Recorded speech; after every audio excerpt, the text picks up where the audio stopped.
leaves himself out to the right there on his first ball. Yes, these fellows have just gotten here. They've come from qualifying and probably coming from a different lane condition, or it may take them a while to adapt to the way they've bowled prior to coming here. First shot, hanging the ball out to the right side, leaving a 1-2-8. Not a bad shot for the first one. It's better than going through the nose and leaving a split.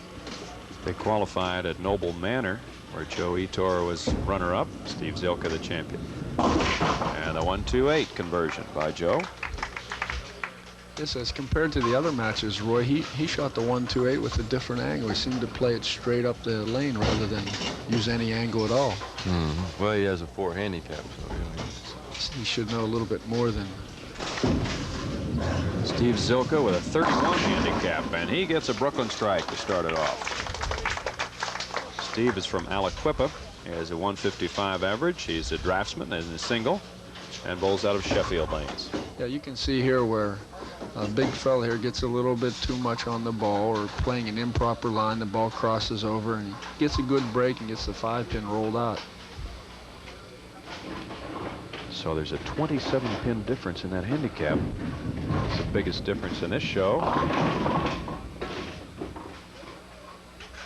And a difference in size for these two bowlers as well. Yes, it is. We have a sport here where size does not necessarily mean that you can dominate. Fairly small. Look, Joe looks like he's about 5'2", not too much bigger. And he's got at least 6'3" here. A lot of difference in size and weight, but Joe has the advantage, even though he's smaller. Nice conversion of the 2-7 by Steve Zilka.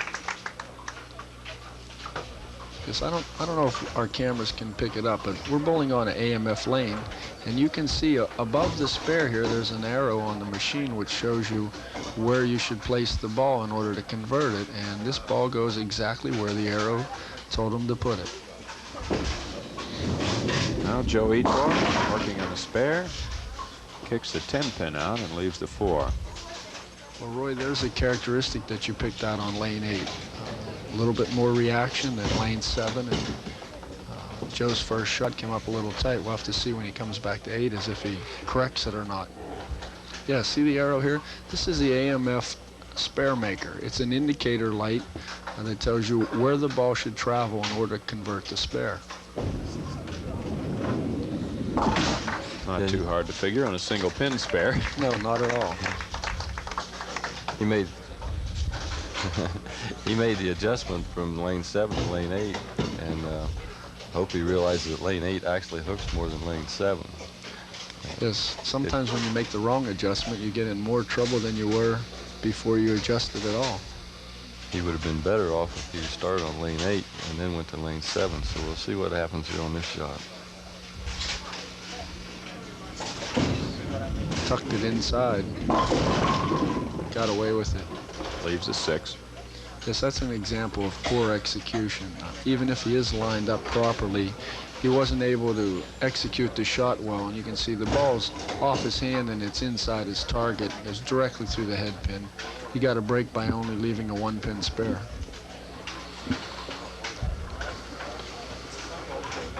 Just wondering where that arrow would be on the 7-10 split. 7-10 split.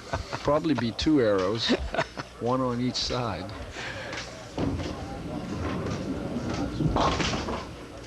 And a conversion. So Joe Etor has 3 straight spares. You leave a 7-10, they ought to have a sign up there that says push reset button. And there you see 27 pins, the difference in handicap. So no matter what the average between 150 and 195, things can be evened out with that handicap. Steve sent that ball well to the right, a little bit too far. He was very fortunate to get enough reaction to bring it back to the head pin. Difficult spare. 2-4-7-8. How would we play this, Roy? I don't even know how I would play it right now. Well, you have to hit the 2-pin on the right side so that you jam them all up, and you still have to make the 8-pin. I wouldn't want to go to the left of the 2-pin because you might miss the 8. He's a little too far to the right there. Just a little too much. He's too light. Once again, when you throw the first ball bad, it makes your spares much more difficult than they should be. By that shot there, you could tell why he has more handicap than the other one. Yes, definitely. And that handicap has a way of coming on down, of course, as the frames go by, because it's added right into the first frame. Unless the guy with a higher handicap is red hot, and Steve Zilka just left himself open. Leaves a 7. Still a little bit light. I think he might have made it a better shot. He didn't send it to the right as far. Didn't get very good roll on the ball, though. We could hear the ball thumping over the holes as it's gone down the lane. But you can see here he catches the head pin. He gets a good mix off the corner, but not quite enough to carry the 7 out.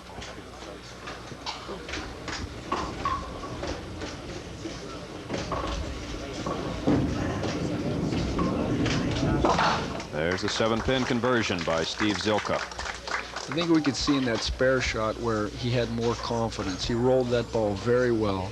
If he could execute like that on his strike shot, he's going to get a lot more action and possibly strike much better. I'd like to remind you that out of our 4-match winners, they will be seeded for next week's championship round by their scores. Joe Itor gets his first strike of the game after 3 spares. Yes, that was an excellent shot. Rolled the ball well. He got through with his arm swing, very firm. Not a whole lot of swing on the ball, direct line, and packed the pins. Joe's a little more of a controlled bowler, more of a finesse player.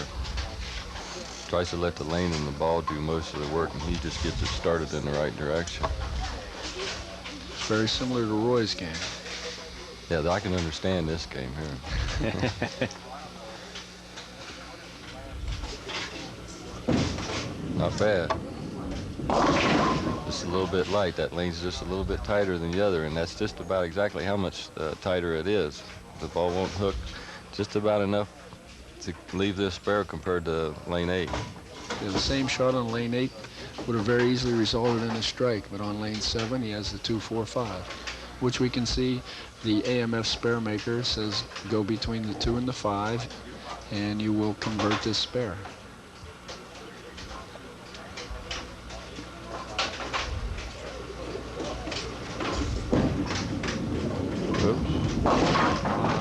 He went heavy on the 2-pin, but got by with it. Yes, the size of the ball enabled him to convert that spare. You can see here where he's a little bit too full on the 2-pin, and the ball just barely catches the belly of the 5 and pushes it out. That replay showed you just how close it was, too. Coming off a spare, Steve Zilka.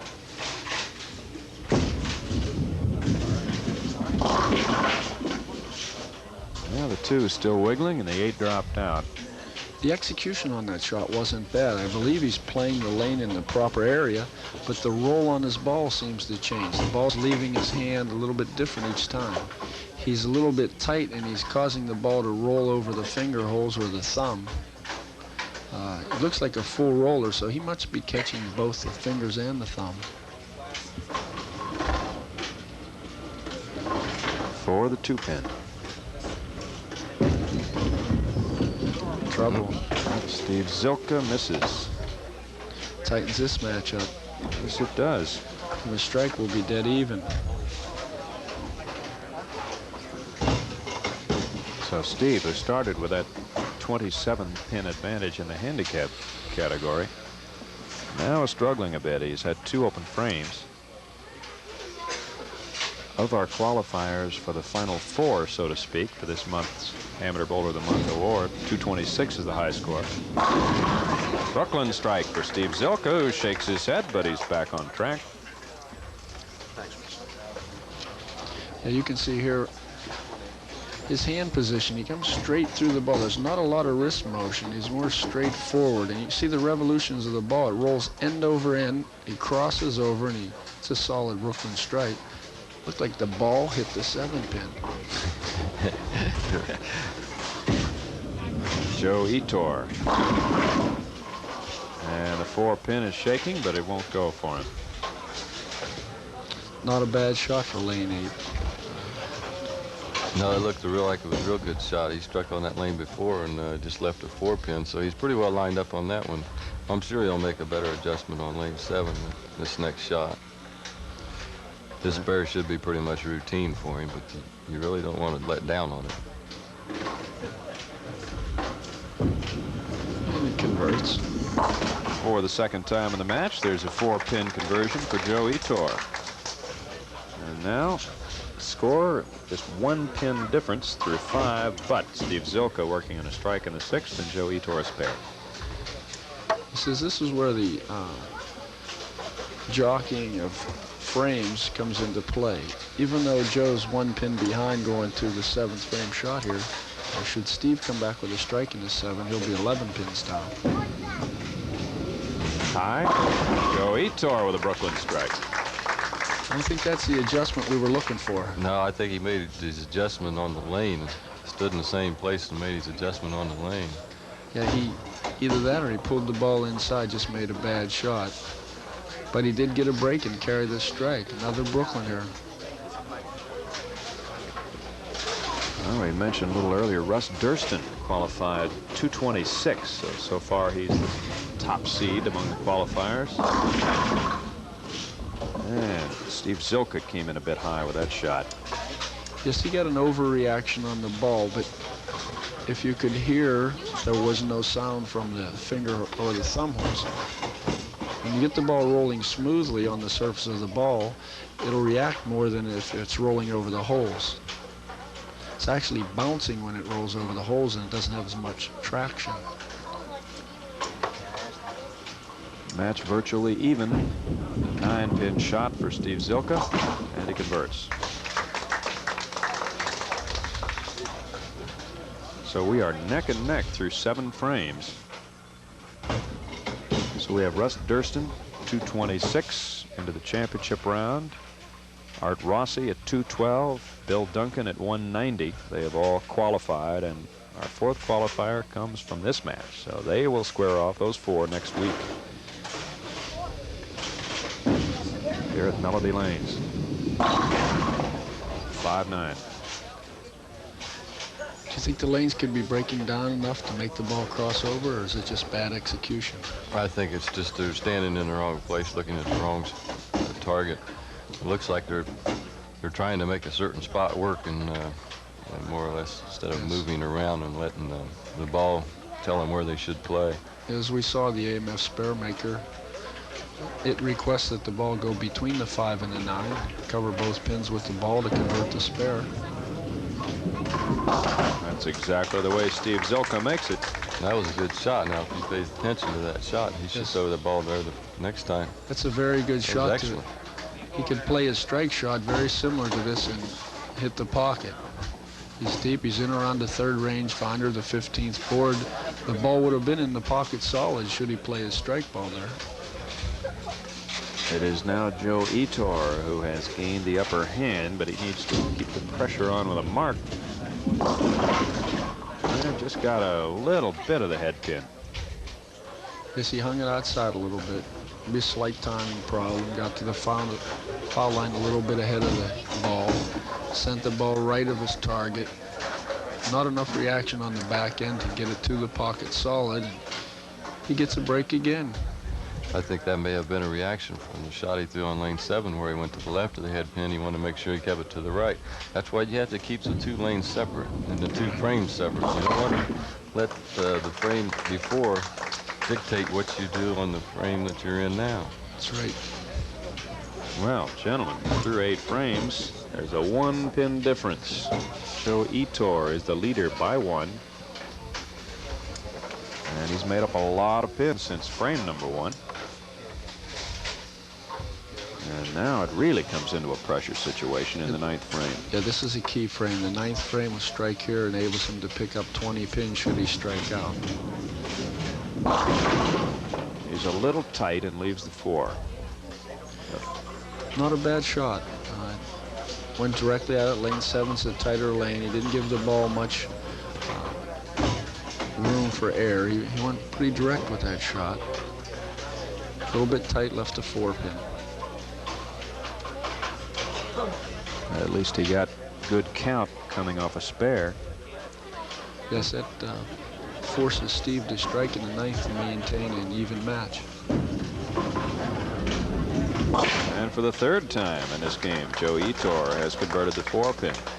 Now, when you get into matches this tight, you tend to look back and see who didn't get good counts off a spare. And in the third frame, Steve Zilka on a spare only got a count of 6 on his first ball and then left himself open.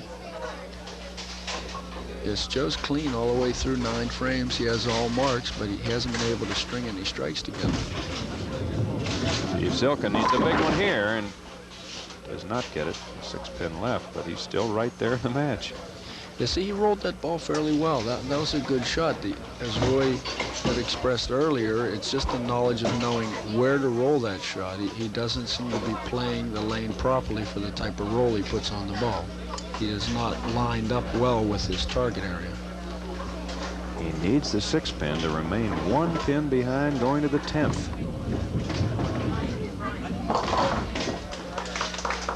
So now, the final frame will decide it. Well, we'll see if he went to school on that last shot on lane 7 when he shot that 5-9 spare. He should throw the ball basically right in the same place he did on that spare shot. Yeah, I believe he went through around the 15th board, 3rd range finals. Looks like he's lined up to do that. Could be the big ball of the match right here. Steve Zilka. Oh, he threw a nice one, but leaves the 10. He sent a little bit wide of where he played the spare shot, but the lane got him the reaction to bring it back, but resulted with a bad angle and a little bit of a ring in 10. He just really got a bad break there. Very important shot. Needs his spare to keep the match.